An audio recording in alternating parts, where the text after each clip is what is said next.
खुलुमबाय आं सिबिरानि ब्रह्म गोजोन फुंबिलिनि बयनिसिमबो गाहाम हामलायनायखौ जासिहरनाय थाबाय आसा खालामो नोंथांमोना गासिबो मोजाङैनो दङ नोंथांमोननि थाखाय आं गोदान मोनसे भिडिअ लानानै फैबावबाय अन्नानै भिडिअखौ जोबजासिम नायलांदो मोजां मोननाया खाना सासे सेंग्राया गावनि मोजां मोननाय सिख्लानि सायाव एसिड सारदों आरो गावनि देहायावबो सारनानै लादों बरपेटा जिल्लानि सरखेत्री ब्याबनि सिङाव थानाय गुमेरफाथार गामियाव जादों बे जाथाया एसिडजों गाग्लोबग्रा सेंग्रानि मुङा राफिजुल इस्लाम आरो एसिडजों गाग्लोबजानाय सिख्लानि मुङा निरुफा आक्तार 19 बोसोर बैसोनि रिपर्टनि बादिब्ला राफिजुल इस्लामा थांनाय 1 बोसोरनिफ्रायनो निरुफा आक्तारखौ मोजां मोनदोंमोन नाथाय निरुफा आक्तारा राफिजुल इस्लामनि मोजां मोननायखौ आजावाखैमोन जायनि थाखाय बोदोर जादोंमोन राफिजुल इस्लामा आरो गाव मोजां मोननाय अनजालिखौ गावनि खालामनो थाखाय गोबां खेब नाजादोंमोनब्लाबो फेलें जादोंमोन माब्लाबा निरुफा आक्तारखौ लांखारनोबो नाजादोंमोन नाथाय बेयावबो फेलें जानो गोनां जादोंमोन राफिजुल इस्लामा उनाव दुथाङा सिख्लानि सायाव एसिड सारदों आरो गावनि देहायावबो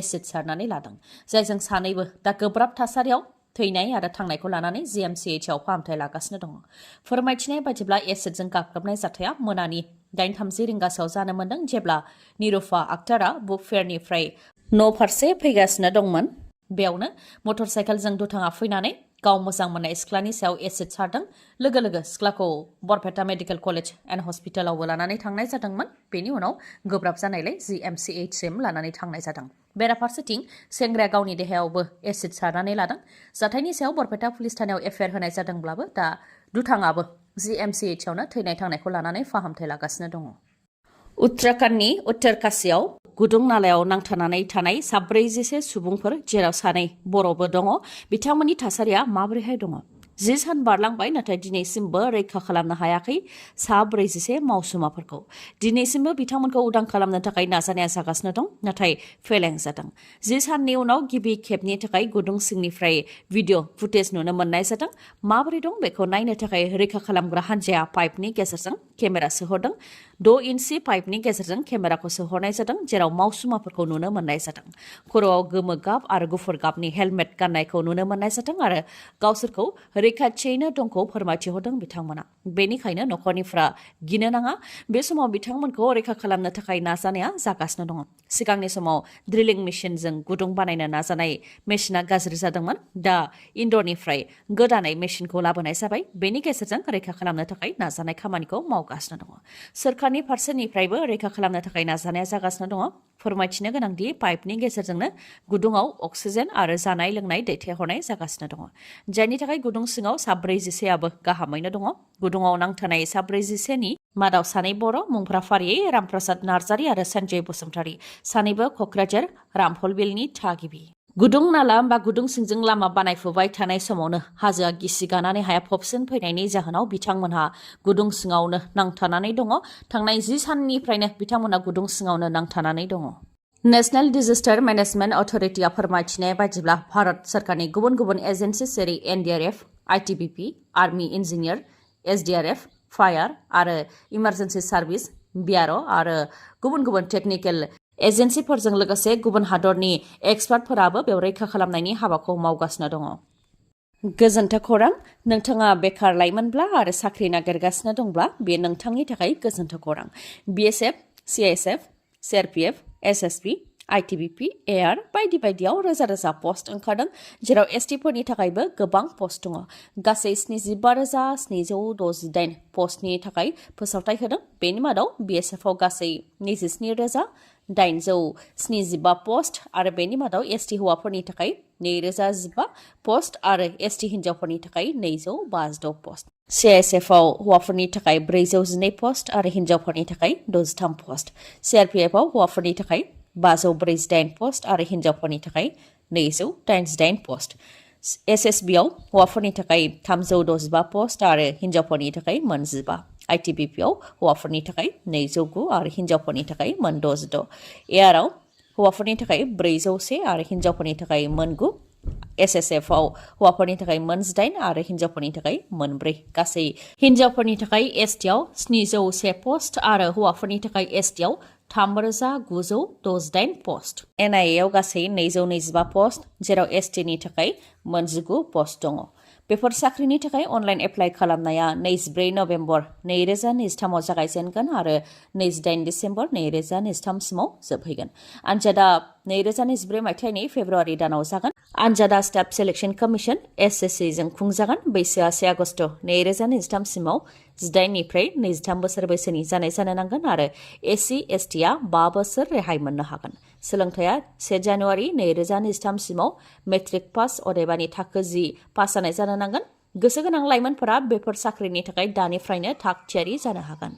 आरो बेफोर साख्रियाव एप्लाइ खालामनो थाखाय नोंथांमोना SSC नि अफिसियेल वेबसाइट ssc.nic.in आव थांनानै एप्लाइ खालामहैनो हागोन। एप्लाइ खालामनायनि अक्ट'आ 24 नभेम्बर 2023 आव जागायजेनगोन आरो 28 डिसेम्बर 2023 सिम थागोन। मोनसे दुखुनांथाव जाथाय, सासे बर' लाइमोना गावनि जिउखौ फोजोबनानै लादों। 19 बोसोर बैसोनि सतिमा सोरगियारिया गावनि जिउखौ फोजोबनानै लादों। सनितपुर जिल्लानि सिङाव थानाय रांगापारा सेनं तराबिल गामिनि थागिबिमोन सतिमा सोरगियारि बिथाङा तेजपुर दरं कलेजाव हायार सेकेन्डारि फार्स्ट इयाराव फरायबाय थानाय सासे फरायसामोन। बालिपारायाव गाव थानाय खथायावनो गोदोनायाव दौलें फाननानै गावनि जिउखौ फोजोबनानै लादों सतिमा सोरगियारि बिथाङा। जाथायखौ लानानै न'खरनिफोरा सुख'हायै दुखु फोरमायथिदों आरो ओनसोलनि सुबुंफोराबो दुखु मोननायखौ फोरमायथिदों। मा जाहोननि थाखाय बेबायदि जाथाया जानो मोनखो बेनि सोमोन्दै जेबो मिथिनो मोननाय जायाखैखौ फोरमायथिदों। भारत हादराव थाम्फैनि गेजेरजों गोसारग्रा बेराम डेंगुआ भारताव जानायनि अनगायैबो बांलादेशआव गिख्रंथाव महर लादों। बे बोसोरावनो 3 लाखनि गोबां केस मोननाय जादों बांलादेश हादराव। डाइरेक्टरेट जेनेरेल अफ हेल्थ सार्भिसनि बायदिब्ला बे बोसोरावनो 3,02,255 डेंगु केस मोननाय जादों आरो 1,549 सुबुंनि जिउ खहा जादों। जेराव 3,01,255 नि मादाव आगस्ट दानावनो 71,976 केस मोननो हादों आरो थैनायनि सुबुं अनजिमाया 342। सेप्तेम्बर दानाव 79,598 नि देहायाव डेंगुखौ मोननो हानाय जादों आरो थैनायनि सुबुं अनजिमाया 396 आरो अक्ट'बर दानाव 67,769 नि देहायाव डेंगुखौ मोननो हानाय जादों आरो थैनायनि सुबुं अनजिमाया 359।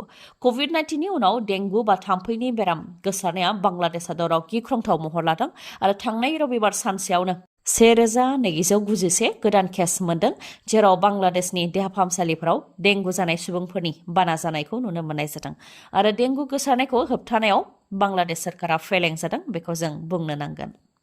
क'क्राझाराव मरेल पुलिसिंनि जाथाय। क'क्राझारनि इन्दिरा कल'नियाव मरेल पुलिसिंनि जाथाय। हांसो खावनायनि सन्देहआव सासे गथ'खौ जोबोद गाज्रियै बुग्लिदों। गामि गोरा तालिब आलीआ उन्दै गथ'नि सायाव इनाय खालामनायनि अजद थिखांदों। हांसो खावनायनि सन्देहआवनो उन्दै गथ'साखौ आखाइ खाख्रबनानै गाज्रियैनो बुग्लिदों।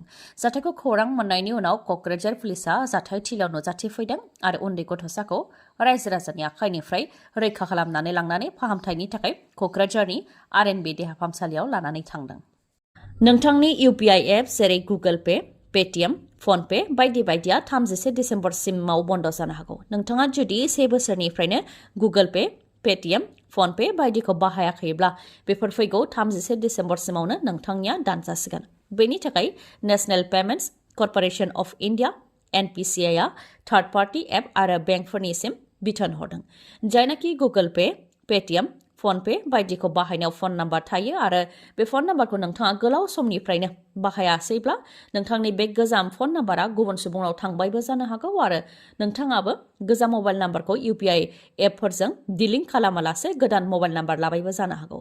आरो बेबायदि जानायनि थाखाय नोंथांनाव रां हरोब्लाबो थाङालासे गोरोन्थियै गुबुन सुबुंनावसो राङा थांगोनबो जानो हागौ बा गुबुन एकाउन्टाव राङा हाबगोन। बेनिखायनो बेफोरखौ बन्द खालामनो थाखाय बोसोरसे मबाइल नाम्बार बाहायै आरो गुगोल पे बायदिफोरखौ बाहायै बिथांमोननि कास्टमारफोरनि UPI ID, UPI नाम्बार आरो फन नाम्बारखौ सिनायनो थाखाय बिथोन हरदों आरो 31 डिसेम्बरनि सिगांनो बिथांमोननि UPI एप जेरै गुगोल पे, पेटिएम, फनपे बायदिखौ डिएक्टिभेट खालामनो थाखाय बिथोन हरदों।